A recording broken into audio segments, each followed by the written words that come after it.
Jake Paul criticized Conor McGregor, claiming McGregor doesn't control his own career and is like a puppet under Dana White's influence. The tension between the Paul brothers and McGregor reignited after a brief truce during Trump's inauguration, with McGregor dismissing them as side jobs. He was on Nixon's to me, you understand that? Side jobs. A little side job, yeah. Despite the heated exchange, McGregor hinted at a UFC return this November, although Dana White remained non-committal about specific plans.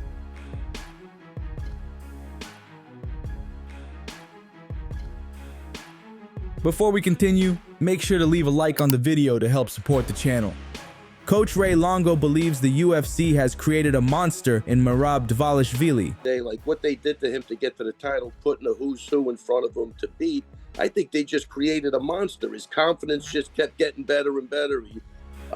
Everything, you know, it's just, you know, we had to walk through fire to get to that title. And, you know, it's like, it's that thing, whatever doesn't kill you makes you stronger. I think he's a perfect example of that, you know, because they put 5 or 6 guys in front of him that I'm sure they thought were going to beat him, and they didn't. And this is what you see. You got a guy's confidence, momentum, everything's just gelling. He always had the best work ethic in the room. That's not stopping. And I think when you combine, you know, his work ethic, naturally good cardio because he works at it, with just the enjoyment of fighting, which a lot of guys stress out on, you know, and that's why they don't have the cardio. The guy's never going to get tired. Why would you get tired doing something you love? Really, if you think that's what I talked about earlier in the show. Yeah. Why would you get tired? If you love it, why would you even get tired? And he works at it, and now he loves it. So now you got superhuman cardio, you know. And unless you could get this guy uncomfortable. Speaking of Merab, Din Thomas believes Merab's greatest strength isn't his cardio, but his ability to stay calm and comfortable during fights. I attribute a lot of Merab's success to his, which is a skill in itself. It's an underappreciated skill in itself, and that is his ability to stay comfortable at all times. Nothing makes him uncomfortable. Like missing a shot, I don't care. Losing 2 rounds in the beginning, I don't care. Like nothing makes him panic. Nothing makes him feel like, and he still keeps the same pace. Nothing breaks him. That is a remarkable skill. And I think that's his biggest strength. It's not his cardio. I think his ability to just stay focused on task and remain comfortable while he's doing it is his greatest asset.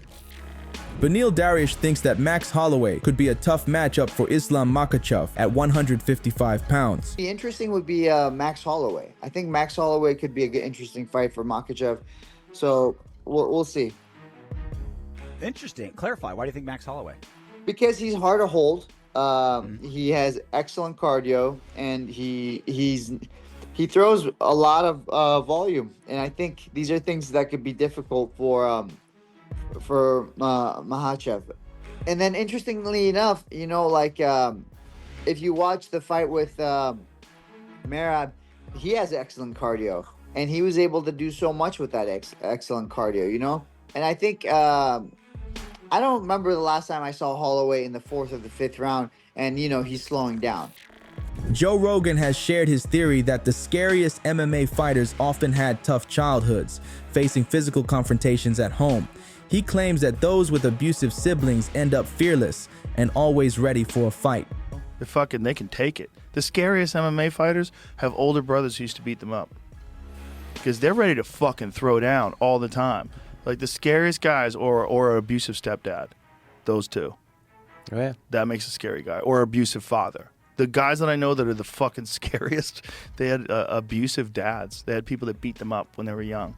They just get fucking used to going, just ready to go. They don't have a fear of going. They want to go. They want to go all the time. Let's fucking go. Like they've just been, that's the only way to survive. If you're a kid and you have a brother who's 4 years old and your dad is a raging alcoholic and he beats your mom in front of you and your brother beats your ass too, like, fuck, man, you better be hard or you're not going to make it. There's no pillow to cry into, man. You got to fight your brother. He's 4 years older than you. He might knock you out today. He knocked you out last week. He laughs at you when you're on your back. Do you think this is true, or is Joe just coming up with another baseless claim? Chael Sonnen agrees with Dana White that Arman Tsarukyan should not be up next for the title. This comes up after Daniel Cormier said that Dana should rebook Arman versus Islam. Chael Sonnen also believes Umar Nurmagomedov should have won the UFC 311 fight against Merab Dvalishvili.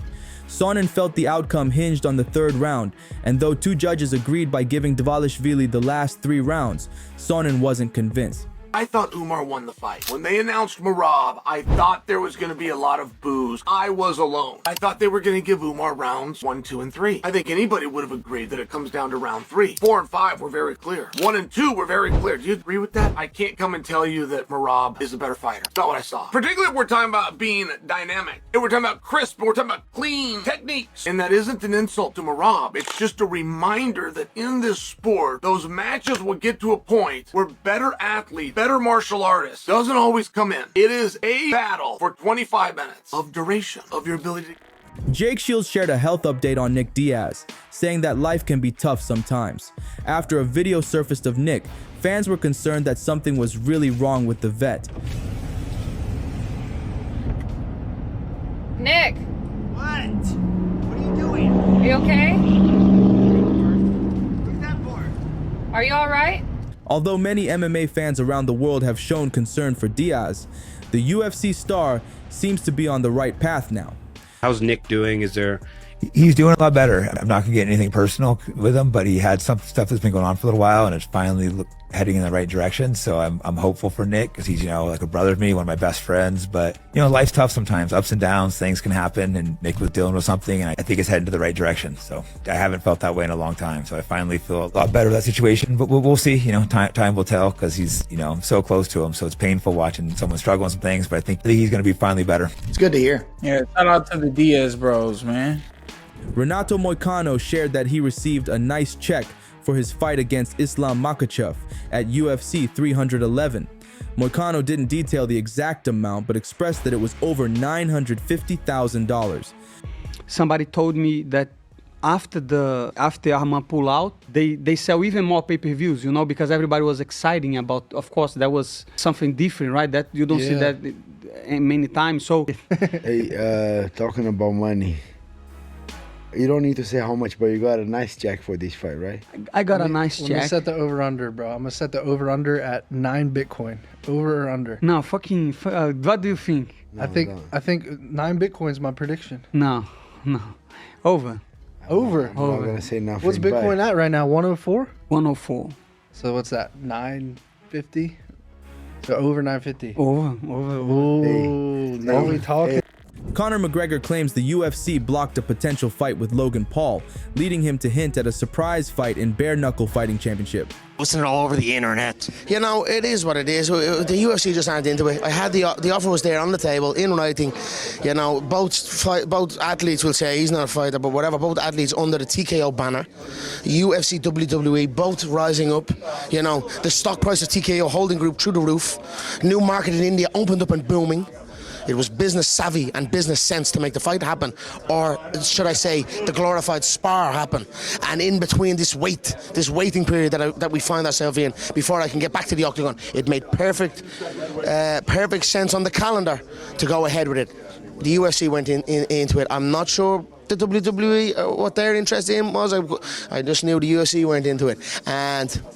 You know, and what's his name? The other Logan. He just kept quiet. He didn't say nothing. I was like, mate, you need to say something. You need to open your fucking mouth. I wasn't talking to him directly. He put up this video and edited it like I'd send him a voice note. I was talking to the fucking crowd that was the Ambani royal family of India. And then they were sending it to him. And I was like, mate, it's basic trying to get him to get going. I had no problem doing that. And to be honest, I'd have done it either way. Just said that they... one of these days, you just hear my music come onto the stage here in Bare Knuckle Fighting Championship, and now I come with me fist wrapped with no gloves and a fight out of nowhere, no promo, no nothing, just fighting a random fight in a car. That could be where my future holds, and you know, legal. Just... Corey Sandhagen publicly challenges Sean O'Malley, urging the UFC to set up a fight that he believes the fans are eager to see. Hey, let's be real. O'Malley has no business fighting Merab for an immediate rematch. He got beat up in the first fight. He's going to get beat up in the second fight. No one wants to see that fight. I'm not booked yet. I want to fight. I am so damn bored. I'll even give this fool as much time as he wants, the way that Aljamain gave him as much time as he wants. Just UFC. Make the fight that the fans want to see, which is me and O'Malley. Make it happen soon. I'm so fucking bored. UFC star Kamaru Usman recently visited WWE headquarters, hinting at a future collaboration as he teased something special. What's up, guys? It's the Nigerian Nightmare Kamaru Usman here at the WWE headquarters. Yeah, first UFC guy's name on this board, so you know I'm special. You know, I had to stop in and get a quick little workout in.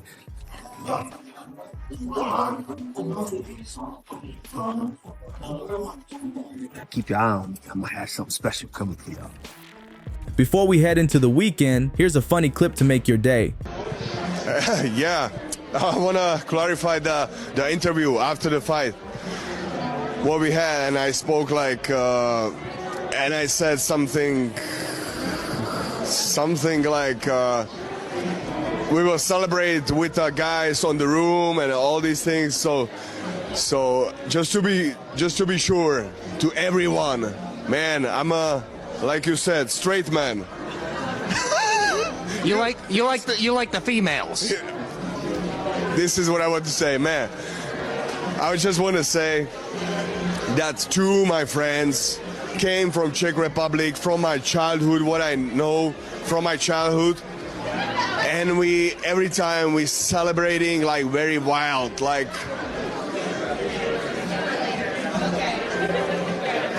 you know, everybody's party is look like something, but we are really again. You see, again, it sounds like it sounds weird. So. No, it doesn't matter for me. Be sure to like this video and subscribe for more MMA news. And if you missed yesterday's news, click the video on the screen to get caught up.